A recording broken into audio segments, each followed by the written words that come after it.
Kia ora, I'm David Chaston with 90 at 9, brought to you by interest.co.nz. This is where we get everything you need to know in 90 seconds at 9 o'clock. With news, we have had two big policy set pieces today, and both have been underwhelming. First up today, the US Fed trimmed its policy rate by 25 basis points as expected, bringing the target range to 3.75 to 4%. And it issued a timid wait-and-see review, which would be consistent with growing divisions within the policy-making committee and growing worries that inflation is returning even as their labour markets weaken fast. Policy during stagflation requires a choice. One group wants the low interest rate juice now, the other takes its inflation-fighting mandate seriously. Earlier it was reported that US mortgage applications rose 7.1% last week from the prior week, mainly on the back of pent-up refinance demand. And as expected, the Bank of Canada trimmed its policy rate by 25 basis points to 2.25% in its overnight decision. It said that the Canadian economy is adjusting to tariffs and a sharp drop in demand for exports.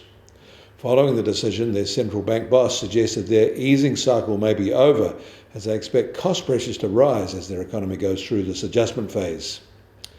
And in Australia, inflation is rising and by more than expected. Their monthly inflation indicator reported it rising 3.5% from the same month in 2024. The RBA next meets on Tuesday to decide its cash rate, and this seems to put the kibosh on any chance of a cut. In fact, a rate hike might get some airtime in their review.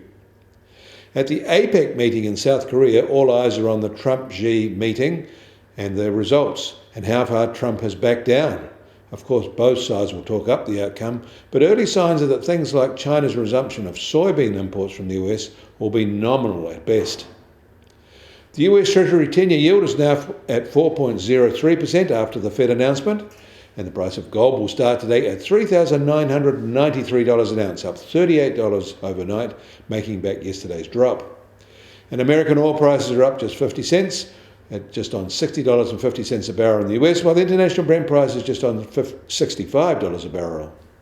And the Kiwi dollar is now just on 57.8 US cents and unchanged from this time yesterday.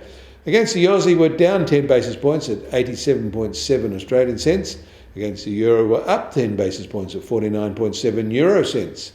That all means our trade-weighted index starts today at just under 62.4 and up 10 basis points from yesterday.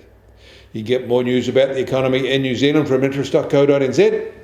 Kia ora, I'm David Chaston, and we'll do this again tomorrow.